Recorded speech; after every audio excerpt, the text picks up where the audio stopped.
guys, and welcome back to my channel. So for today's video, I didn't really know like what I wanted to film, but I thought I would do a video kind of talking all about my hair, because I feel like I have quite a unique colour, and I feel like it's a colour that a lot of people kind of want to achieve, but it's really difficult. So I basically thought I would tell you like my kind of like hair journey, if you will, because I've been through a lot with my hair, like honestly a lot. And I thought I would tell you like the products I use to kind of achieve a like silvery white colour. Because I know it can be really difficult to achieve. Like I struggled for so long to find a good product, and now I've literally got like a holy grail product that like saves my life. So yeah, if you do enjoy the video, give it a thumbs up and subscribe if you are new, because I post pretty much every single day now, whether it's I post vlogs, I post main videos, I basically just post everything on this little channel. So make sure you subscribe, and yeah, I'm just gonna get straight into the video. Okay, so to start with, I thought I would just kind of tell you like a little bit about my hair and like the journey I've been through with it, because it's pretty intense, not gonna lie. Basically, when I was about 13 or 14, I decided to dye my hair, and the first colour I ever dyed it was kind of a like darker blonde colour. So naturally I've got dark blonde hair anyway, but this was like a really kind of dark blondie brown colour. It was kind of virgin on like light brown, dark blonde, you know what I mean? And that was just from one of the little L'Oreal, oh, what are they called? Casting creme gloss. Oh my god, does anyone remember them?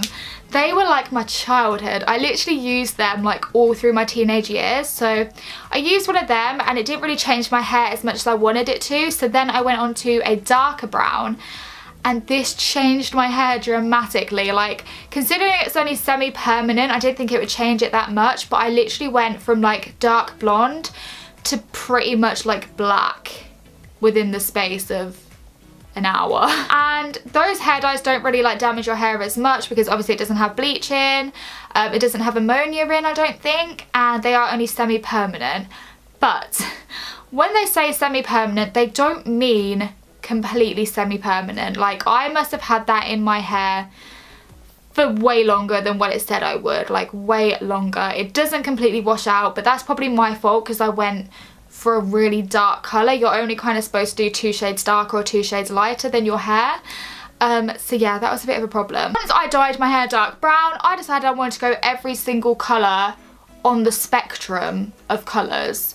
So I went from black to dark red to dark purple to brown again, brown to blonde, which by the way didn't work. It turned into like a really disgusting orange colour, you know what I mean. I then put one of those dyes on my hair that like strips all your hair colour, and that stunk. Like, if you've ever used one of them, you will know how badly they smell. So I put one of them on my head, and it kind of went back to like a dark blonde colour, but it was still a little bit like orange and a little bit kind of like brassy. It didn't look great.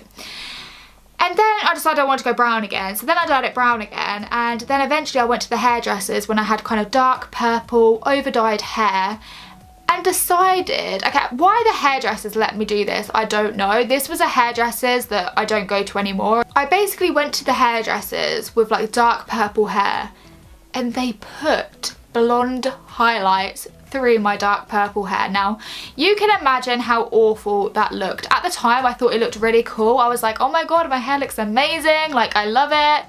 No, it looked horrific. Like, it was basically dark purple with like streaks of blonde through it. It was just disgusting. And then I pretty much dyed it straight away after that. Eventually, I was like, you know what? Let's fix my hair.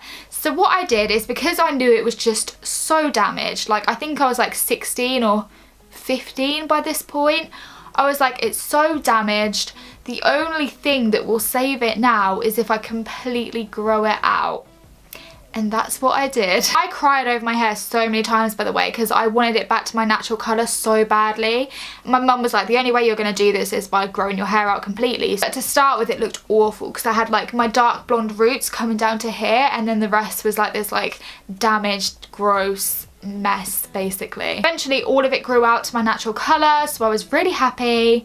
And then of course I wanted to change it again, because that's just what I do. I decided to go to another hairdresser's this time. I went to the one that my mum goes to. My sister used to work there.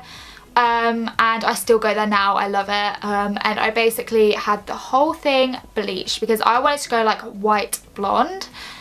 So I had the whole thing bleached, which obviously isn't good for your hair, but because it was all fresh hair, it had only technically been like coloured once because I'd grown all the colour out and like cut it off. So yeah, so I had the whole thing bleached, and when I came out of like the sink, it was like bright orange, obviously.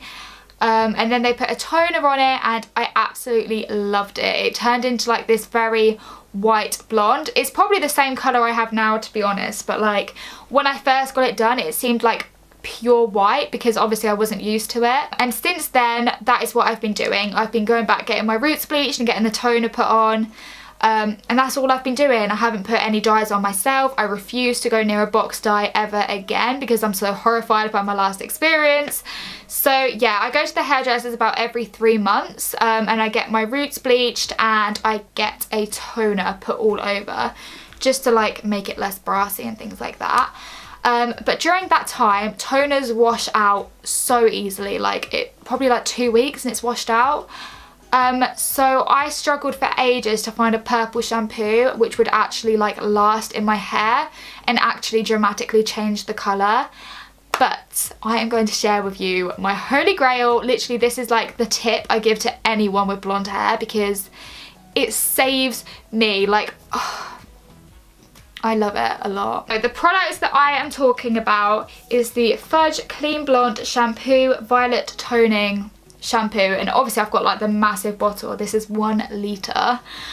And this will save you. Like, it's not the cheapest. It's about £30 for this and the conditioner. But this lasts me ages because I don't use it every day because it's so strong. You only need to use it about once a week, I would say.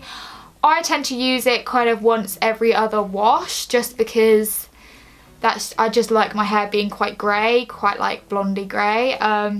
But yeah, when you first use this, you might be quite shocked because it does leave a bit of like a purple tint in your hair. But after you wash it again with like normal shampoo, that kind of purple tint washes out. And then you're left with like really nice blonde grey looking hair. And what I love about this as well is that if you leave it in for like 2 to 3 minutes, you'll only get a slight colour change. Like, it won't really tint it too much. But if you leave this in for like 5 to 10 minutes, your hair can literally go purple. This is what I use in between going to the hairdressers, and it's literally like my holy grail. I could not live without it. Like, I hate having yellowy hair. I'm just much more of like a blondie grey kind of person.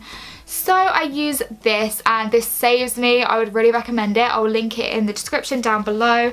And also something else I use is the matching conditioner. Now, I never thought it was important to use like a purple shampoo conditioner, if that makes sense.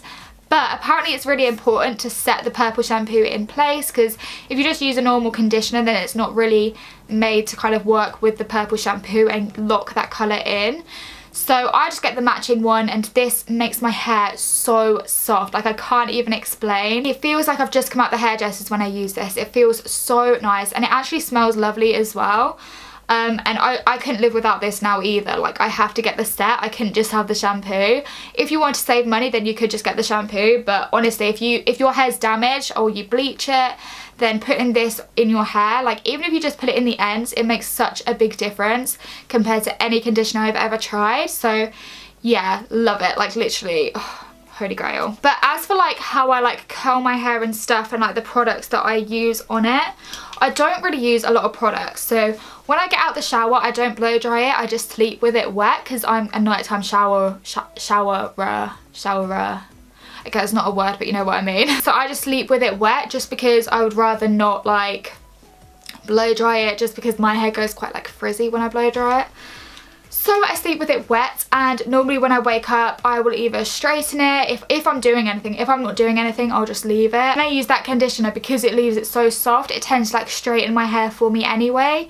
So normally I don't do anything with my hair when I use them, but like on the days that I don't, I like to either curl it or straighten it. And the straighteners I have are the GHDs, but I tend to use curlers more than straighteners. And these ones I got from Argos. These were only like $16.99. And basically what I love about this is the size of the barrel. So I mean, it doesn't really matter what curler you have. This is the Remington Sapphire Pro one, I think.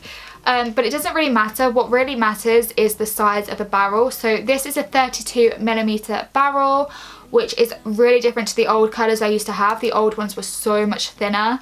And basically these are really good for kind of long hair because you can achieve really loose beachy waves with them, like the ones I have today. The only thing is that they don't last as long. Like, you kind of have to do it every day because the curl drops out so easily because they are so loose. If you kind of want that like look where you want like really beachy, natural looking waves, then get a hair curler that has a barrel like this and you will achieve it. You can actually get ones with like replaceable barrels. And I do kind of want to get one of these, but this one was just really cheap and I was like, I may as well just get this one. Also, I always use a heat protectant spray whenever I put any kind of heat on my hair, whether it's my hair straighteners, hair curlers, if I blow dry it, which I don't do a lot, but if I do, I will always use a heat protectant spray, especially on the ends because they're like the most damaged. So yeah, literally I feel like I just spoke at about 100 miles an hour and now my throat is killing me. Whoa. I was waiting for the sun to come out, but I don't think it's gonna, so might just have to do the outro with no sun. That is the end of my hair video. I hope you guys found it useful or helpful. It was more to just like help those of you that are like struggling to achieve the kind of blonde look that you want, because I know that was me for like so many years. Oh, and the sun's finally coming out. Great. So thank you so much for watching. Give it a thumbs up if you enjoyed the video and subscribe if you are new, and I will see you all in my next video. Bye guys.